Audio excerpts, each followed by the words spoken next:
Hello everyone, welcome to the exam time. तो भाइयों, स्वागत है आपका आज की इस वीडियो में। और आज की इस वीडियो में मैं आपसे शेयर करने वाला हूं सीयूईटी 2022 में डोमेन कॉमर्स, जिसके अंदर एक सब्जेक्ट आता है अकाउंटेंसी और बुक कीपिंग। उसका कंप्लीट डिटेल्ड सिलेबस मैं आपके साथ शेयर करने वाला हूं, सो दैट आपको सीयूईटी के प्रिपरेशन में कोई भी प्रॉब्लम्स फेस ना करने पड़े।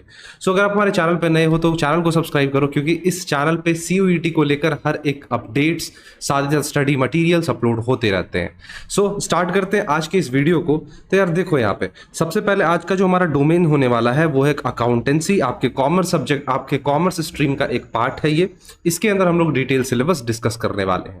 ठीक है, तो देखो यार, एनटीए वालों ने एनटीए वालों ने क्लियरली ये मेंशन कर दिया है आपके सीयूईटी के नोटिस में कि हम तो पूछ रहे होंगे भाई साहब क्लास 12th के टॉपिक्स, लेकिन सीयूईटी की जब बात आती है तो आपको एक एंट्रेंस लेवल के लिए आप यहाँ पे प्रिपेयर कर रहे हो, मतलब इंडिया के बिगेस्ट एंट्रेंस एग्जाम के लिए आप प्रिपेयर कर रहे हो, तो यहाँ पे आपको class 11th as well as class 12th को दोनों को कंसिडर करके चलना होगा। क्योंकि क्लास 12th में कहीं ना कहीं class 11th as a base की तरह काम करता है, और उसके जो टॉपिक्स हैं क्लास 12th के, उसके कंसेप्ट हमें क्लास 11th में ही पढ़ने पड़ते हैं। जैसे कि सीयूईटी के नोटिफिकेशन में मेंशन था कि अकाउंटेंसी और बुक कीपिंग, तो बेसिकली बुक कीपिंग तो हमारे क्लास 11th का पार्ट है। सो हमें क्लास 11th को भी वेटेज देना है, साथ ही साथ क्लास 12th को भी वेटेज देना है। ये चीज़ तुम ध्यान से अपने नोटबुक में भी लिख लो कहीं पे। सो स्टार्ट करते हैं सबसे पहले क्लास 11th के सिलेबस को। तो यार यहाँ पे देखो, बेसिकली तुमसे पूछा क्या जा सकता है तुम्हारे 11वीं कक्षा से। तो सबसे पहले जान लो कि अकाउंटिंग जो हमारा इंट्रोडक्शन है, डबल एंट्री सिस्टम क्या होता है, बेसिक हिस्ट्रीज क्या होते हैं, फादर ऑफ अकाउंटिंग, ये सब कुछ स्टैटिक पोर्शंस तुमसे पूछे जा सकते हैं। अब तुम्हें कहीं ना कहीं क्लास 11th और क्लास 12th से थोड़ा सा हट के सोचना होगा। क्लास 12th में 11th में हम लोग subjective as well as objective भी पढ़ते हैं, लेकिन वहां पे तुमसे कुछ स्टैटिक पोर्शंस नहीं पूछे जाते हैं, जैसे कि हिस्ट्री से रिलेटेड चीजें पूछे नहीं जाते हैं।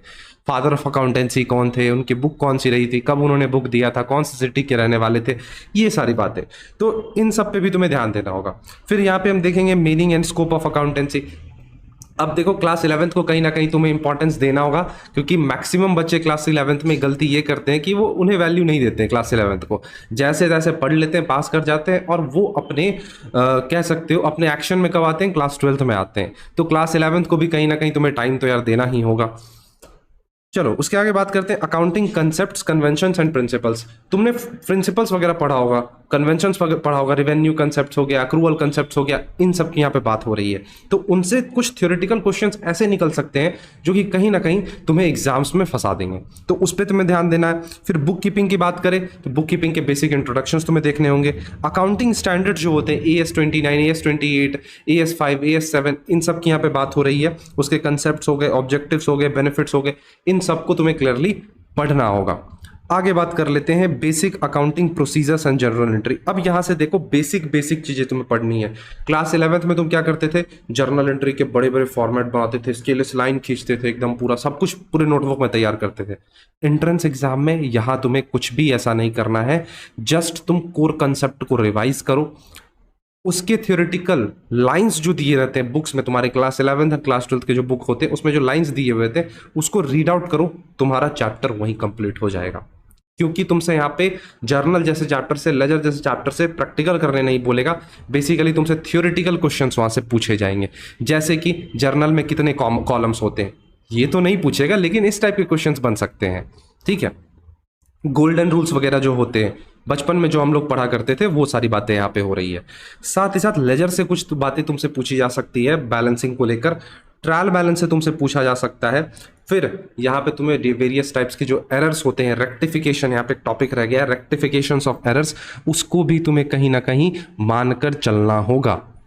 आगे बात कर लेते हैं सब्सिडरी बुक। सब्सिडरी बुक क्या होता है, कैसे होता है, ये सब कुछ आप लोग जानते हो, क्लास 11th में आपने पढ़ रखा है। साथ ही साथ कैश बुक। तो ये क्लास 11th के कुछ चैप्टर्स हैं जहां से क्वेश्चंस बनने के चांसेस होते हैं, बन सकते हैं। बेसिकली सीयूईटी पहली बार देने जा रहे हो, ठीक है, हमारे लिए भी नया, आप लोगों के लिए भी नया है, लेकिन इससे पहले जो एंट्रेंस एग्जाम्स हुआ करते थे, बनारस हिंदू यूनिवर्सिटी के एग्जाम हुआ करते थे, उसके जो पैटर्न रहते हैं क्वेश्चन के, कहीं ना कहीं उससे मिलता जुलता ही आपके डोमेन में पूछा जा रहा होगा। सो इसके लिए निश्चिंत रहना, ये मत सोचना कि बहुत ही हार्ड क्वेश्चन आने वाला। एनटीए ने क्लियरली ये बोल दिया है कि भाई साहब हम तो पूछ रहे होंगे मॉडरेट लेवल के क्वेश्चन, लेकिन ये भी मानकर मत चलना कि बहुत ईजी होगा क्वेश्चन।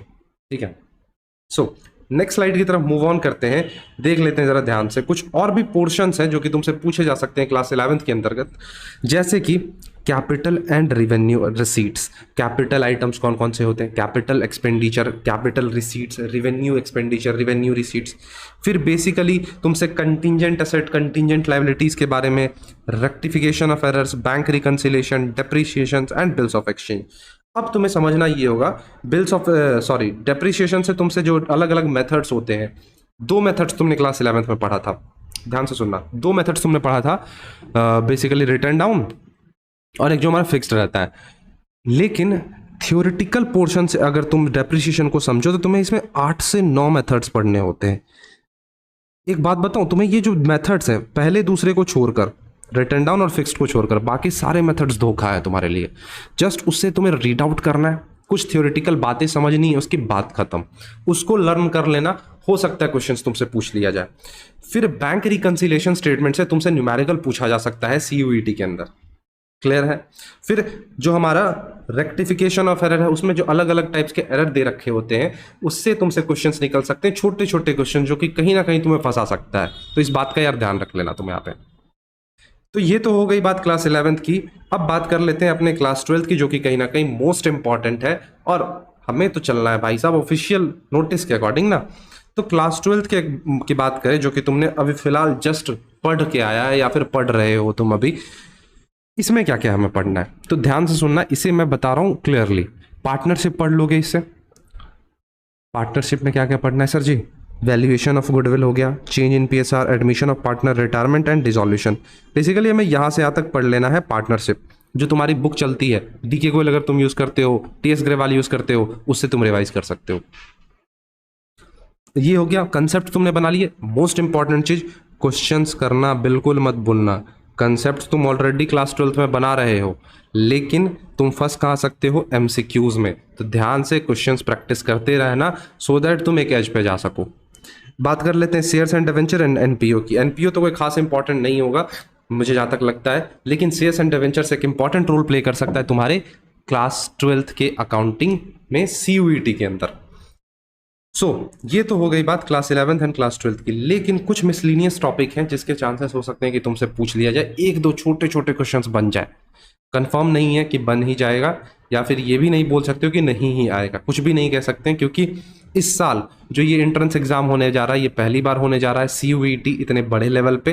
पहले सीयूसीईटी हुआ करता था, लेकिन सीयूईटी पहली बार हो रहा है वेरियस यूनिवर्सिटीज में, दिल्ली यूनिवर्सिटी, बनारस हिंदू यूनिवर्सिटी।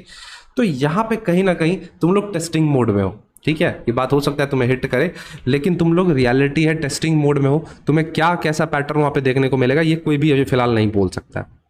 हाँ, जो तुम्हारे जूनियर्स आ रहे होंगे उनके लिए तुम एक बेस की तरह काम करने वाले हो, तुम्हारा जो एग्जाम होगा वो बेस की तरह होगा।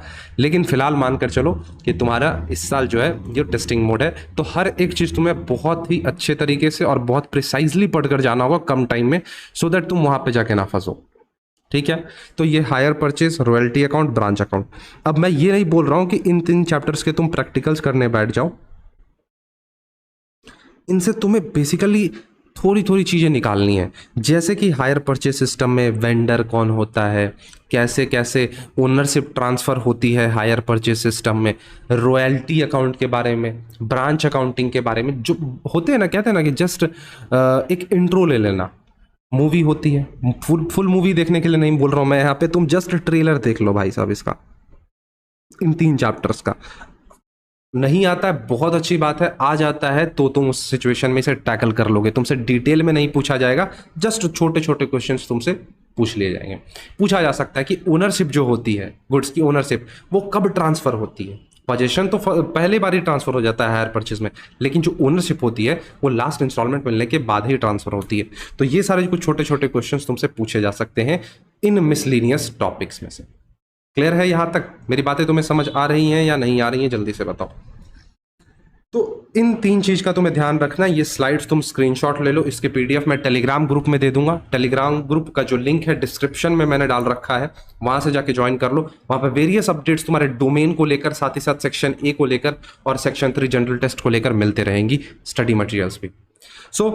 अगर तुम्हें कोई भी डाउट है इसके रिगार्डिंग तो यहाँ पे नीचे में जो टेक्स्ट स्क्रॉल हो रहा है, यहाँ पे मेरा नंबर भी स्क्रॉल हो रहा है, उस पर कॉल कर लेना। साथ साथ कमेंट सेक्शन खुला हुआ है यार, उस पर तुम अपने डाउट्स को शेयर कर लेना मेरे साथ, ठीक है। तो देखो यार, जो भी बच्चे प्रिपेयर कर रहे हैं फॉर CUET 2022 एग्जाम और जिनका डोमेन कॉमर्स सब्जेक्ट है, मतलब कॉमर्स के सब्जेक्ट्स हैं, वो यार जुड़ सकते हो आप हमारे बैच से। अनबीटेबल कोर्स है यार, नए इनिशिएटिव के साथ लाया गया है, ये न्यू बैच है, फ्रेश बैच है यहाँ पे। इसके अंदर तुम्हें लाइव प्लस रिकॉर्डेड क्लासेस मिल रहे होंगे, स्टडी मटेरियल डोमेन के तुम्हारे घर तक डिलीवर की जाएंगी, instant doubt solving feature integrate की गई है, MCQs दिए जाएंगे, प्रो टेस्ट सीरीज होगी जो कि सारे मेजर यूनिवर्सिटीज को कवर करेगी, Delhi university, BHU, major universities ये सारी हैं, ठीक है। ऐसा कुछ हमारा बुक होता है, printed best quality material, best delivery partner, fastest delivery तुम्हारी की जाएगी तुम्हारे बुक की। तो तुम इसे ज्वाइन कर सकते हो हमारे BCom एंट्रेंस प्रोग्राम को। बेहतरीन कोर्स है, कहीं ना कहीं तुम्हें एक एज पे ले जाने में मदद करेगी। तुमने क्लास 12 के कंसेप्ट बना लिए, लेकिन अब बात आती है प्रैक्टिस की, कुछ बेसिक कंसेप्ट जो कि तुम्हें रिकॉल करवाने हैं मुझे, उन सब में ये कोर्स तुम्हारे लिए फ्रूटफुल हो सकता है। तो तुम्हारी मर्जी है, तुम चाहो तो इसे ज्वाइन कर सकते हो। ये जो नंबर दिख रहा है इस पर कॉल करके सारे इन्फॉर्मेशन तुम इसके बारे में कलेक्ट कर सकते हो। अगर कोई तुम्हें डाउट है उसको भी तुम मेरे से क्लियर कर सकते हो।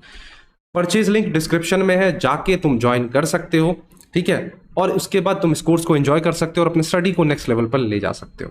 सो एंड करते हैं आज के इस सेशन को, मिलेंगे अपने नेक्स्ट सेशन में। तब तक के लिए पढ़ते रहो, दूसरों की मदद करते रहो।